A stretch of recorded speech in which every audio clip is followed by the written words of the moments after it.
Hey, what's up? You're listening to the Bevel's Advocate podcast. My name is Ryan Reese, and you are very, very welcome to our Halloween special.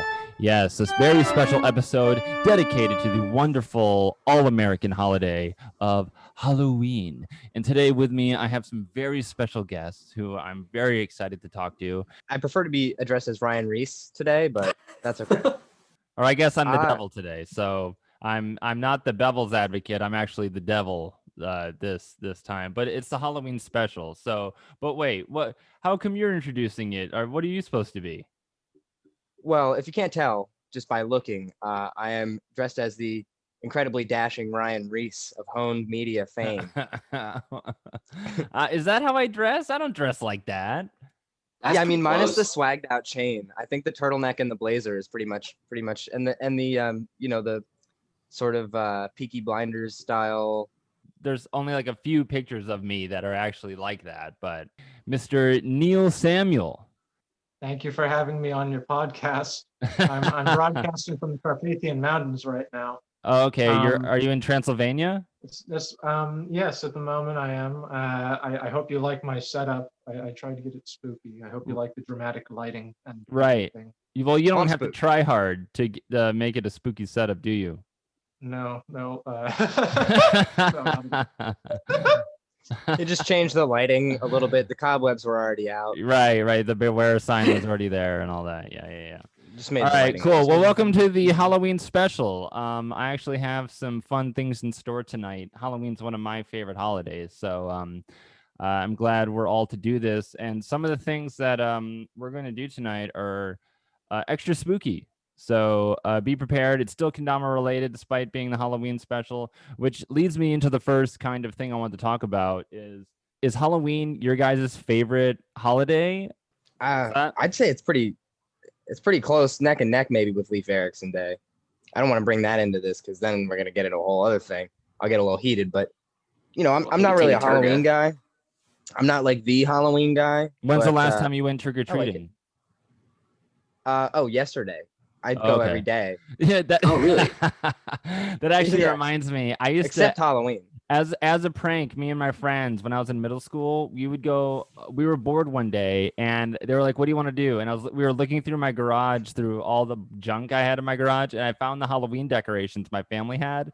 And there were some like basic masks and a Scream mask and a Jason hockey mask, basic mask. And I was like, oh, what if we just go trick-or-treating? Because we used to do ding dong ditch all the time. That's so funny. So but instead of leaving, you just it was wait like August 20th. For candy.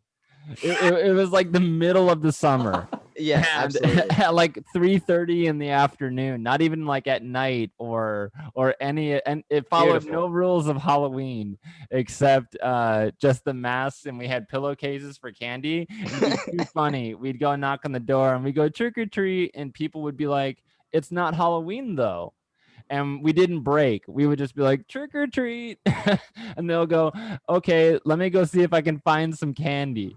And no shit, they would come back with fucking candy and sprinkle it into our bags. And we'd go to the next house. And we all ended up with bags of candy, believe it or not. They're just like shaking out a bottle of fucking Tums into the... right. Okay. Fucking, it would have been so funny. When people poison candy.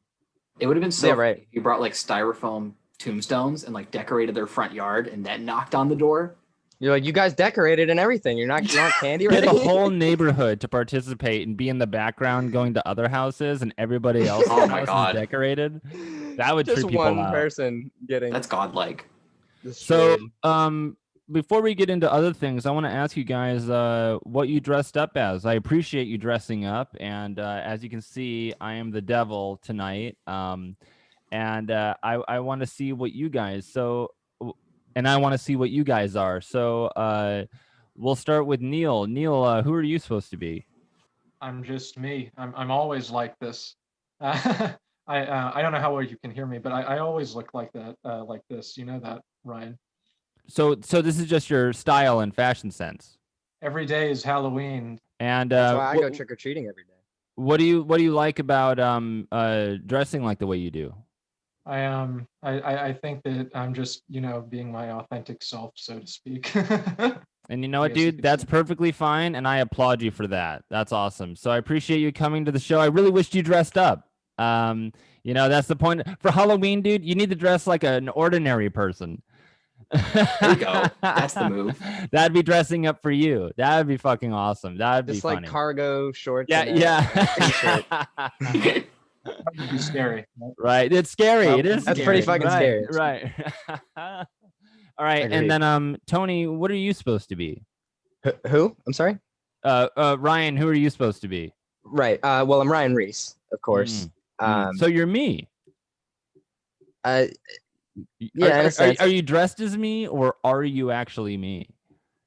Well, I mean, given that you're the devil, I think I'm like a stand-in. You know what I mean? I'm embodying the. If you were actually me, you'd be able to juggle a lot better.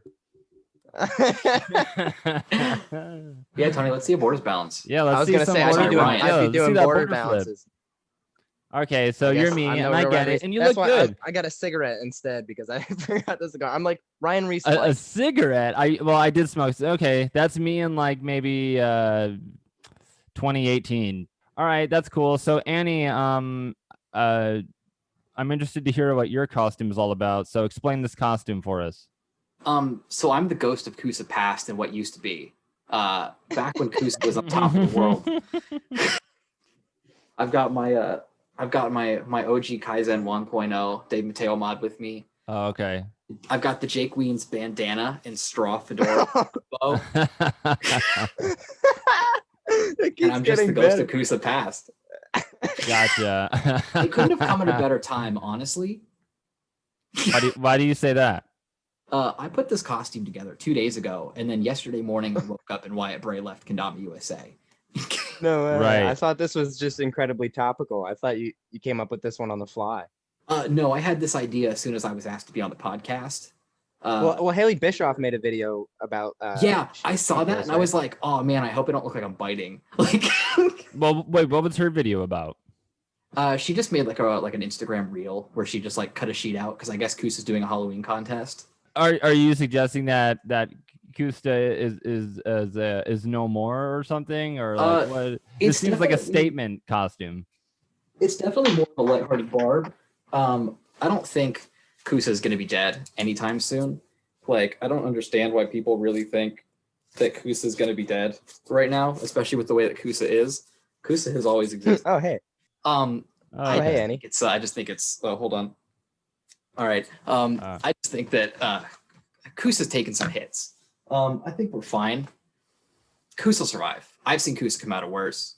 So yeah, I mean, I think Kusa's just going through some changes, and it's maybe just a change of, any organism needs a fresh injection of new blood, and that's the same thing that Wyatt and other team members might be doing, as in like giving that to other companies, them leaving Kusa and going to another one and injecting blood into that one, or fresh air into that one. And then I think, with Kusa's situation, it actually leaves a lot of room open for a lot of people who haven't been recognized higher because of those like legendary people like Wyatt have held those positions as, pro team player.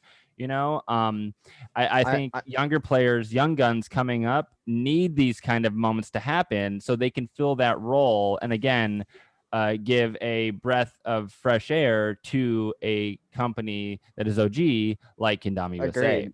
Speaking of the breath of fresh air, I kind of had this feeling where, I don't know about other people. I'm sure anyone that has been paying attention has had this feeling that Wyatt has sort of felt like he's had his foot in the door for a while now. It's been pretty much imminent. And I was sort of dreading it, and then it happened, and it felt more like a sigh of relief than anything. To me, I feel like, if they have these people on there that don't seem like they have any interest in being on their team, the best thing is to just let them move along and bring along people who are interested to be there, I think. Right. There's certainly young people there who are kind of waiting to fill those shoes. Absolutely. And why keep it filled with somebody who clearly doesn't want it? Yeah. Or just wants to move on to other things. Everything. Right. No, I mean, it's not that. Like, what's that?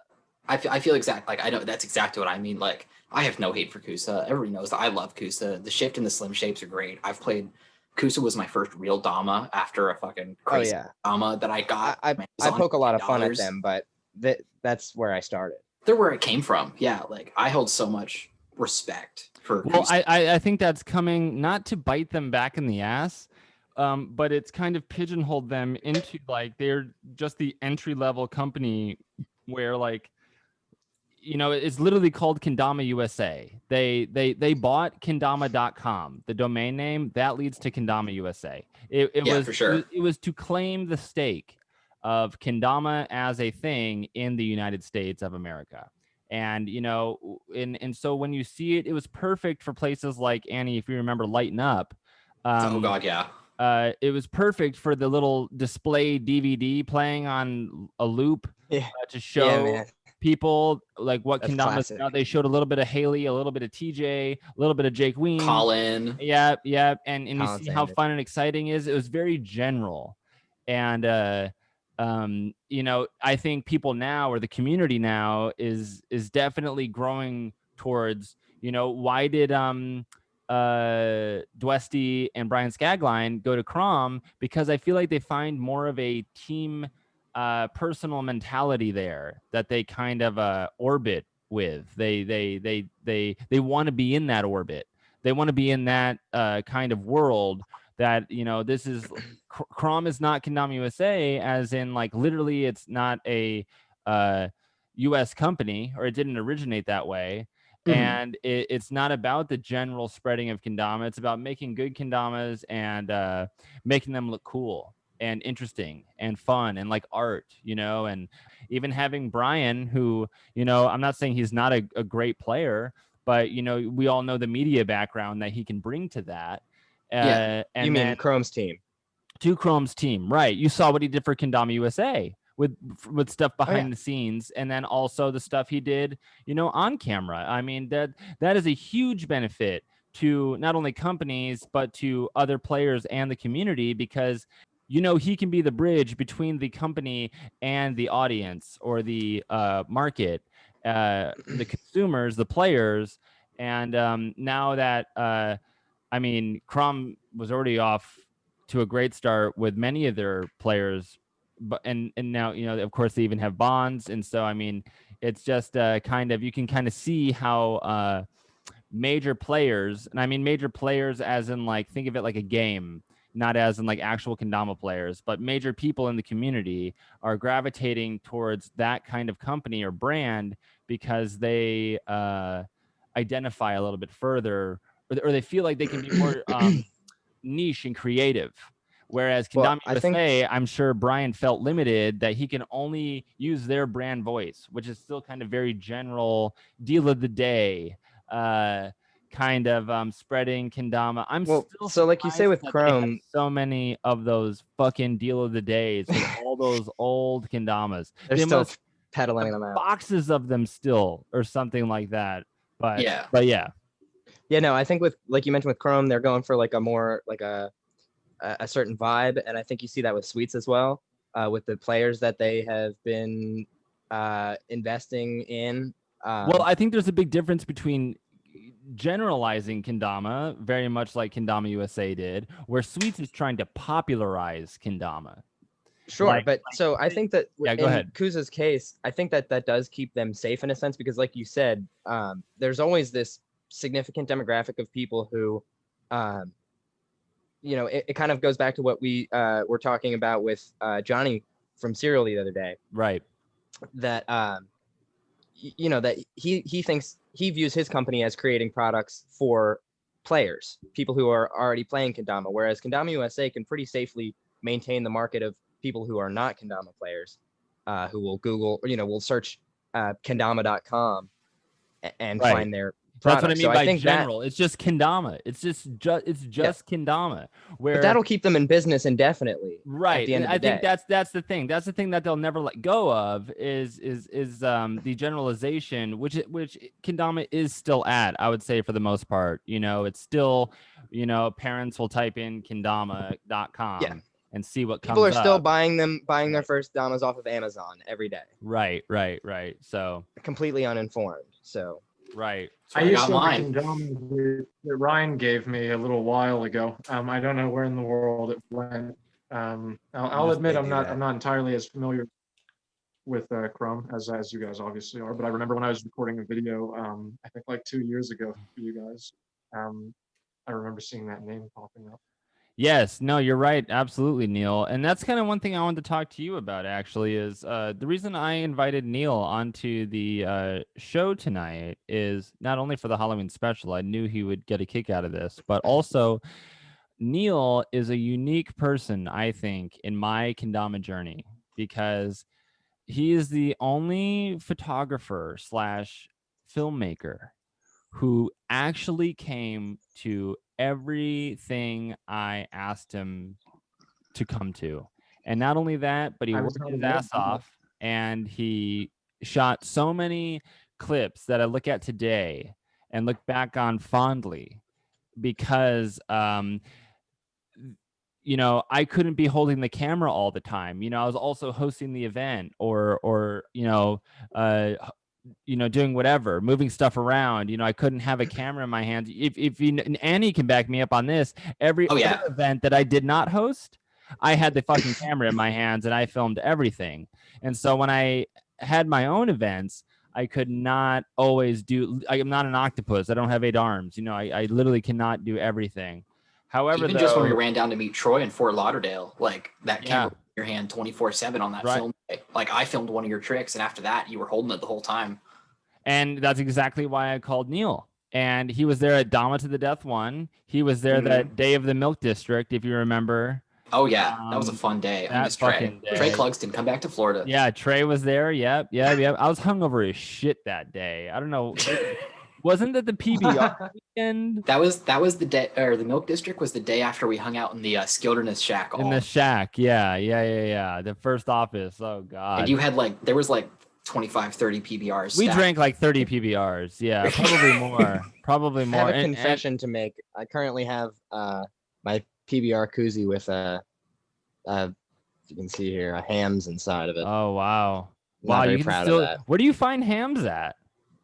I got it for $15 delivered for a 30-pack from this company called GoPuff that just delivers snacks and stuff in the Philly area. Gotcha. Snacks and booze. That's what you order? Hell yeah, brother. Fun and pizzas at 1 a.m. So yeah, Neal is a dedicated person when it comes to filming stuff. And that's why I asked him, out of all the other videographers and photographers I know, who are all just as professional as he is, it was only because I knew he would show up. And not only that, but he's also my friend. And I think he just supported me, and I wanted to support him back by like, hey man, I know you're not into Kendama, but here's something to film. Here's something to shoot photographs of. Here's just some bodies doing some action that you can just practice on. And Neal, I hope that's really what I was intending. I wish I could have paid you. I wish I could have done something more, but I hope you know how much I appreciate you coming to all those events and filming them and all that. Do you remember those events? Yeah, I definitely remember them. Thank you very much for all of that. When all the current situation is over, then we can go back to that, and I'll be able to help you in the future with recording more events. What have you been recording now? I haven't been recording too much for people. There were some independent projects that I've worked on over the past few years, but nothing in a little while. You sent me a photo of your business card, and do you have one of those on you? That's for the screenwriting thing. I need to work on that, but do you have a business card with you though? Sure. Let me see if I want Tony and Annie to see it. So Neal's also a screenwriter. I love me a good business card. And yeah, I actually love Neal's business card, to be honest, because I see a ton of I see a lot of business cards between media people and where I work and all this and networking events, and they're all so glossy and fancy. And Neal's is very unique, I will say. Let's see it, Neal. Tell us about it. It's Yeah, I don't know if you can really see any of this at all, or how well it shows up. Yeah, we can see it. That's good. Excellent. Yeah, it's No, I just figured that I'd create something like that for networking. I love how it's just a full black card that It's says, nice and clean. Honestly, a says- nice black It business says, like- card's good. Neil It Samuel, says like your name, yeah, screenwriter. screenwriter. It's so straight to the point. But I will say, Yeah. if I got a card like that from you, I wouldn't be surprised. So I think that's perfect for you, Neil. Well, supposedly, the less that you have on the card, the more professional it'll look. That sort of thing. Well, people's eyes will be directed to the actual information, of what you intend to do with the business card, is network, and you want them to see your phone number, email, your name, all that. And so, no, you're absolutely right. And so have you written any new horror scripts? There's that one idea that I had, like, for a TV show, that sort of thing. I've basically plotted it out, but I need to work on it. I need to actually write the pilot, but it's enough to basically cover 2 seasons, like 26 episodes that I've plotted out. And I that's think I why need to you got the business cards made, so you can try to hustle the show and get it made.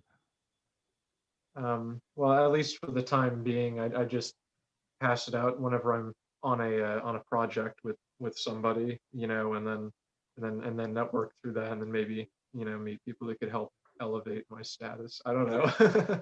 I think it's so funny where I actually met Neil originally. Neil, do you remember how we first met? I believe that a friend of ours happened to be at Spooky Empire or something Right, like but that. well, we met at a horror convention. Yeah. Yep. And at a horror convention. Does that surprise you, Annie and Tony, at all? Not at all. Although I've always wanted to go to Spooky Empire.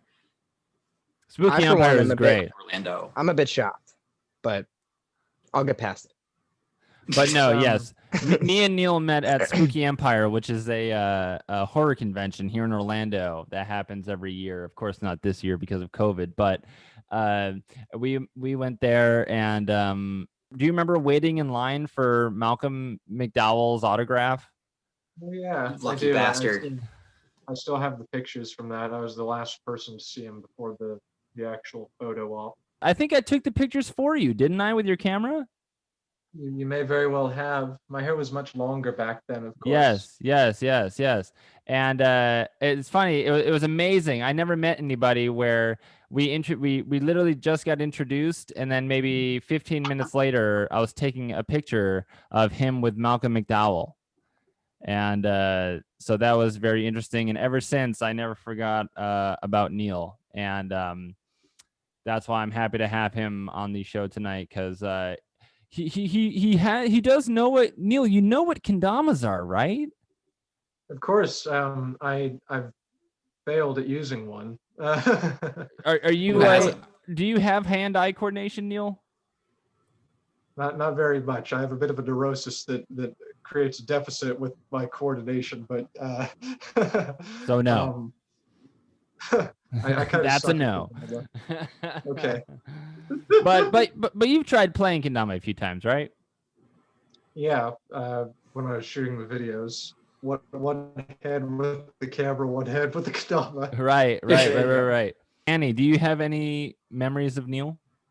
That's what I was just thinking about. Was the first night that I met Neil, I believe, was the weekend of the Milk District.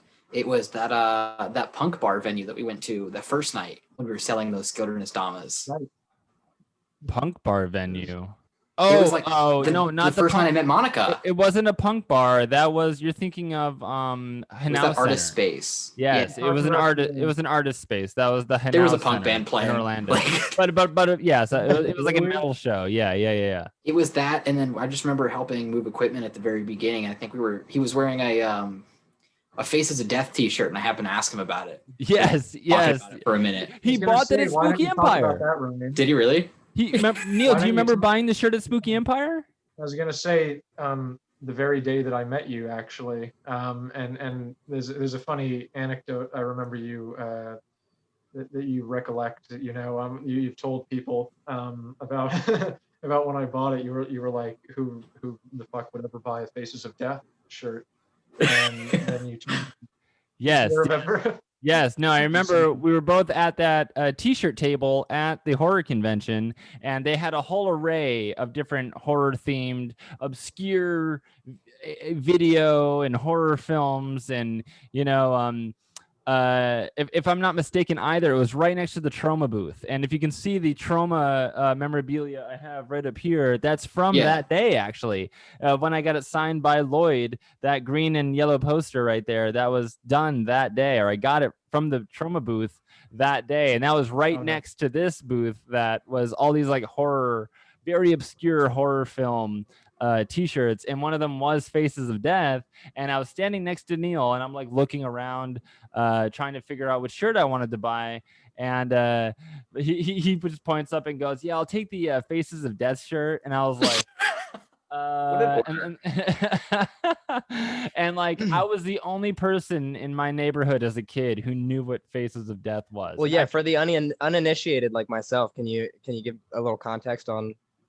Faces of Death is basically like it's a notorious DVD. I mean, it might have even been a tape back in the day. I think it was a VHS tape. It was a shock tape. It was just like a shock video horror of it was apparently real deaths all caught on camera, and just people getting hit by trains, people jumping off buildings, people killing themselves, games of Russian roulette, and people shooting themselves in the head. Basically it was a 2-hour montage of just death. Yeah, Neal might be able to explain it better. Neal, you explain Faces of Death. Has anyone here actually watched Faces of Death? There's a whole series of them. I've watched one of them. There's like 3 or 4, isn't there? But Neal, give us a generalization, like just all of the films together. What is Faces of Death as just a concept? It's a documentary on the subject of death, and some of it's dramatized, but the stuff that is real is obviously real. Why did you like watching Faces of Death?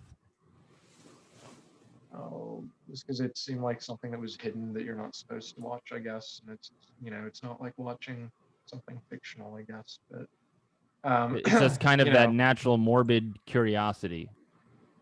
Yeah, I guess you could say that. And I think that's most people have that, I think, and that's why it was a popular, tape.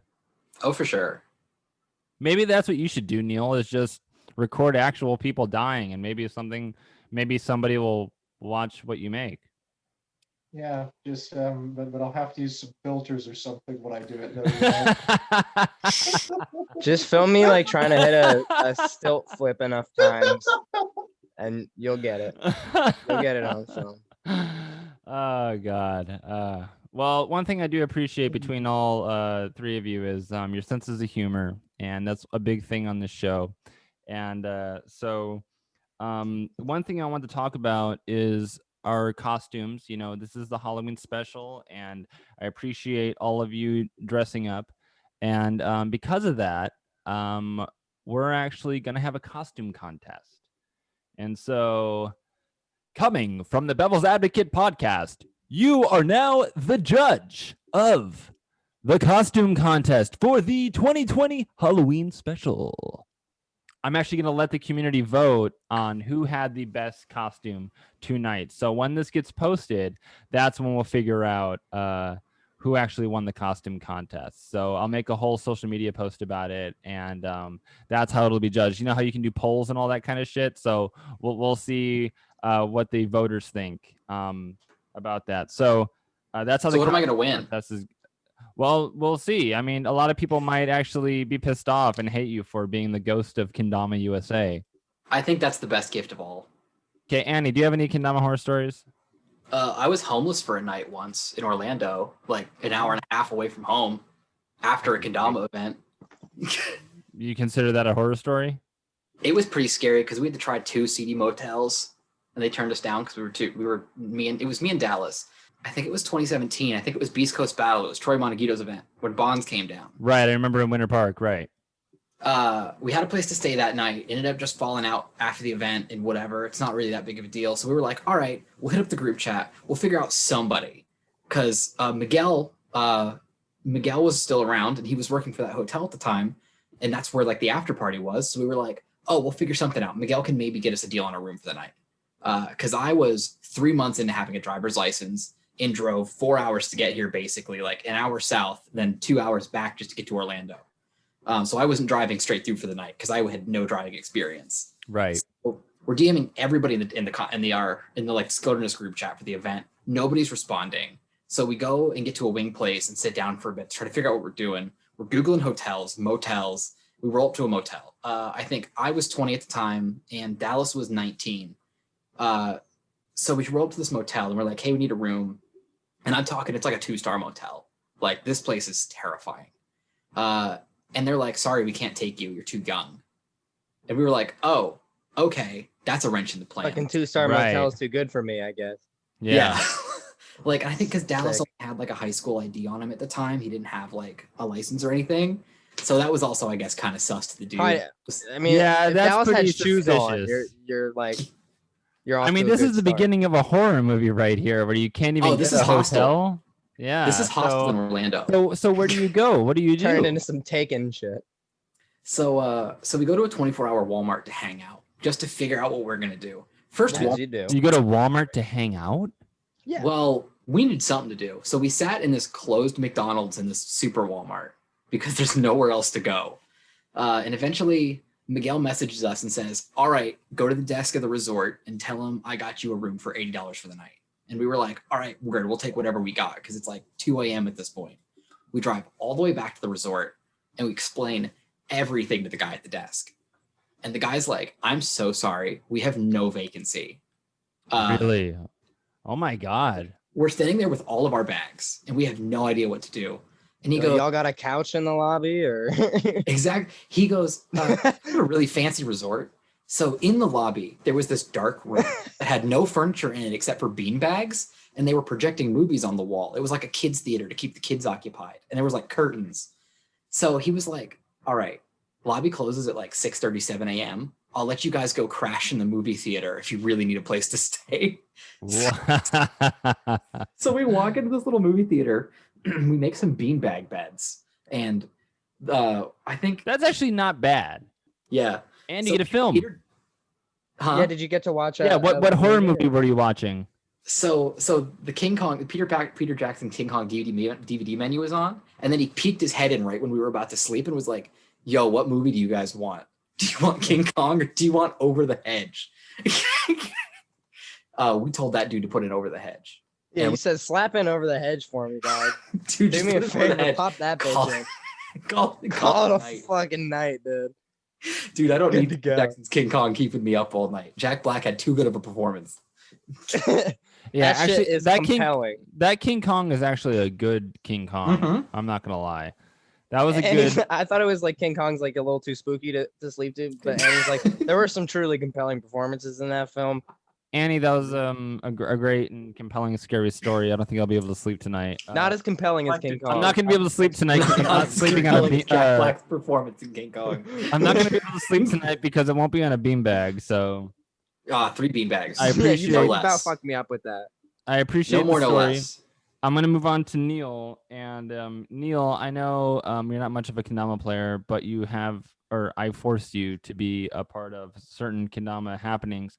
And I want to ask Neal if he has a story to tell, but I mean, I feel like he might not remember, but there's something that I do remember, and it was at the Mills District for that event. I can't even remember the name of that event, but when Neal was there filming it, and I still laugh about this to this day, actually. And Neal, you might not remember, but you were just standing there, and I was like maybe 3 feet behind you, just kind of like probably sipping a PBR and like looking around, and like you were Eating that gas station hot dog. you were just kind of like off to the side, and he's like looking at the camera and then like puts it down, and he was like thinking to himself, like he didn't look at me at all, and he was like thinking to himself, he was like, what am I doing here? I don't do any of this. Why am I here? Neal, do you remember that? Do I remember contemplating where I am in life? An existential moment that you had. Dude, Orlando does that to you. Neil's like, which time?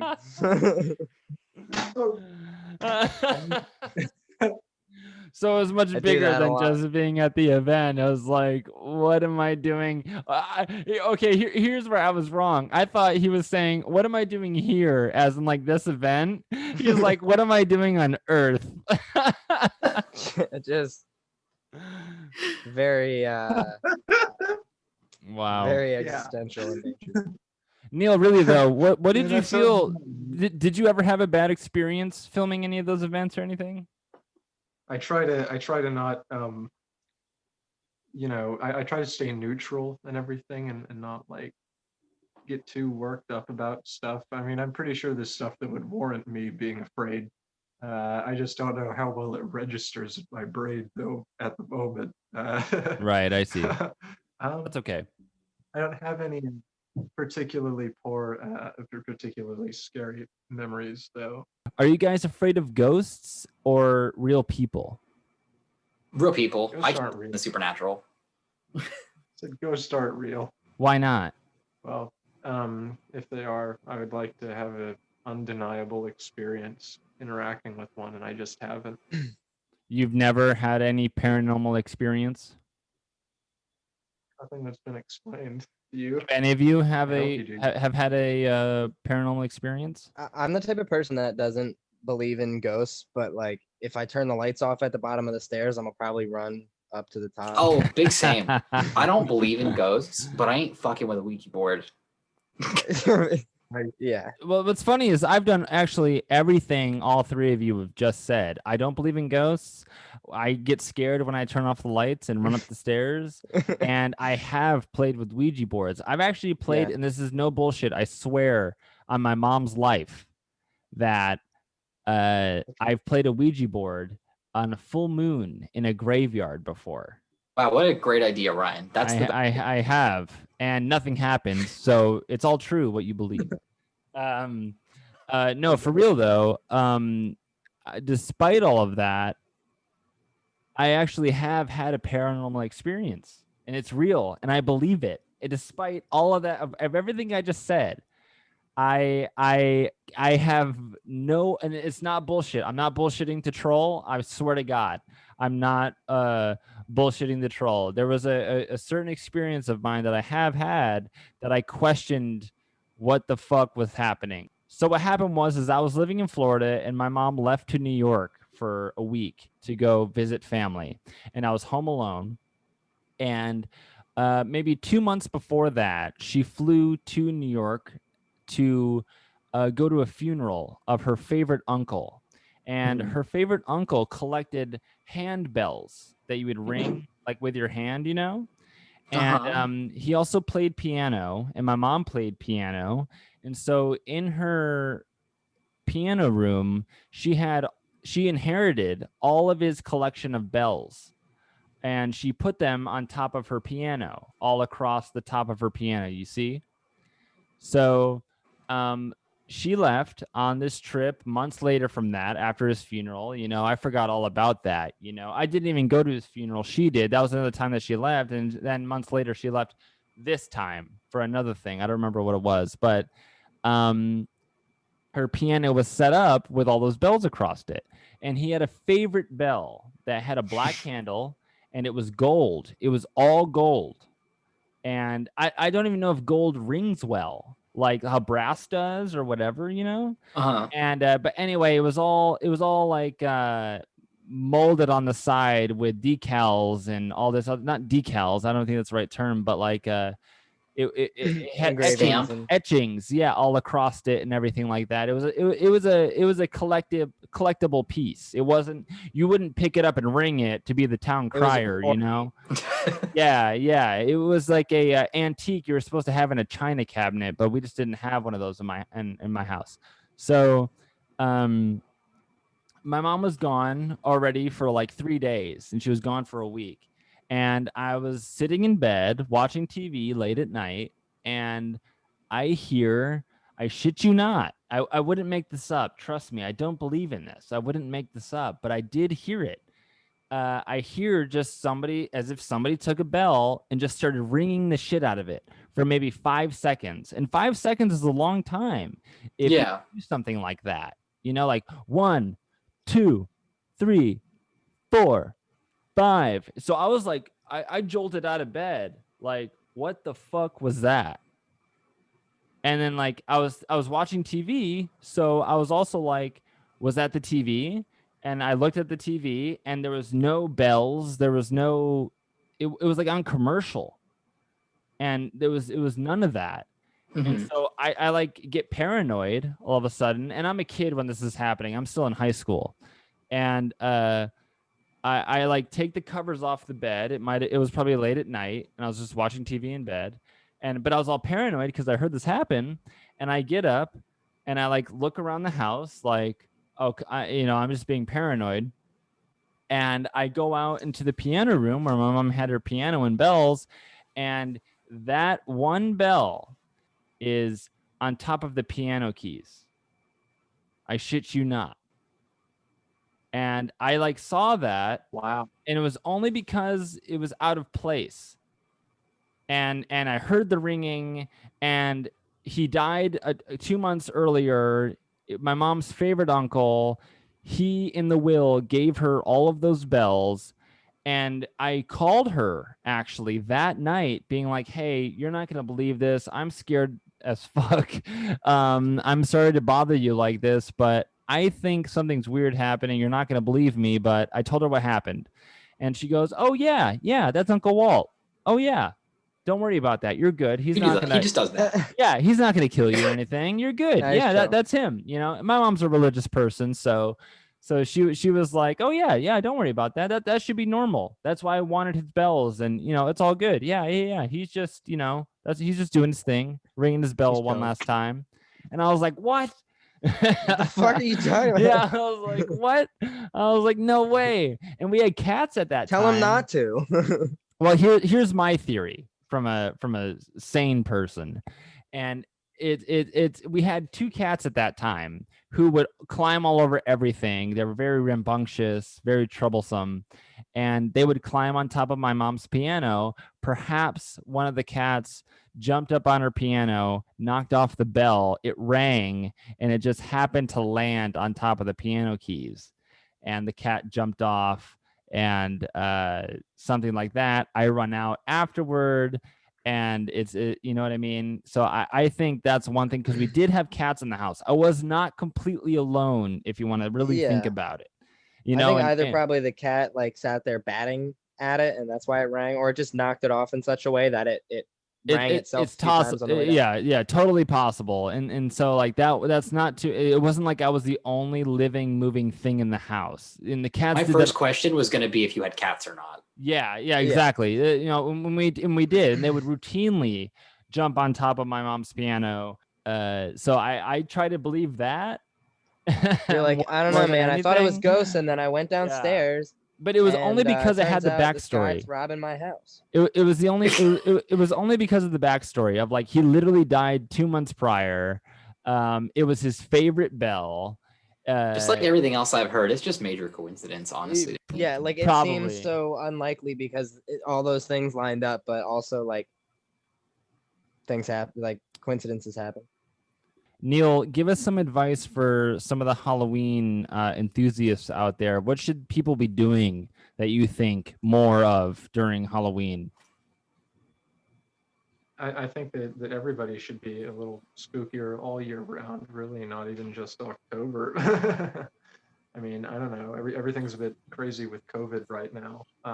But you can, I mean, just stay indoors and watch a ton of horror movies, Throw me some horror recommendation. I like wacky 80s. Like I just watched Blood Diner last night. I don't know if you've ever seen Blood Diner. You know about it. I used to have 2000 Maniacs on DVD. A word. And Blood Feast is what Blood Diner is based off of. Yeah, I read that was supposed to Blood Diner was supposed to be a sequel, but like something fell through and they just had to like work around it. Well, here's something interesting about Blood Feast and 2000 Maniacs that Neal and I share, is that Neal and I both come from the town that 2000 Maniacs was shot in. And this is a Herschel Gordon Lewis film Really? about a full town of crazy people who terrorized Northerners, and during their centennial celebration, decide to wreak havoc upon the traveling Northerners and crush them with boulders, put them in nail embedded barrels, and roll them down the hill. Neal, what do you know about 2000 Maniacs in St. Cloud? Oh, a lot of the landmarks are still there. You can watch the movie from from which was shot back in I think 1964, because it was released in 1965, I think. And you can still see a lot of the same visible landmarks that are unchanged. And you and I both came from but, St. Cloud, right? Yeah. Do you live? Are you in Yes, we St. Cloud do. right now? I told you I'm in Transylvania. Transylvania. Oh, that's right. Okay, no, I forgot. We're on vacation. You're right. You're right. He got out of St. Cloud, but you've been there before. Of course. They're all the people killing everybody. They're all ghosts from the Civil War, and then they trap people. They trap people traveling through the town and kill them. All right, I now remember. All right, Neal. Before you have to go, you have to go soon, right? Very soon, I have to tend to some ghosts and goblins and that sort of thing. Gotcha. Okay. Well, before you go, I want you to do one thing, and that's tell us Kendama players, how can we be safe during the rest of 2020? Do you have any advice? Wear your mask, especially on Halloween. I'd say if you go outside, to trick or treat, be safe. I think that if you're like me, maybe stay indoors and watch some movies. That sort of thing. Be safe. Don't take any wooden nickels. Don't eat any apples with razors in them. That sort of thing. Neal, I'm gonna give you one last chance. Is there anything else profound you want to say? If not, I'm gonna have to send you to hell. For the rest of eternity, I curse the entire Kendama community. You're all going to be stuck playing Kendama for the rest of your lives, and then in the afterlife too. So you're all fucked. That was awesome.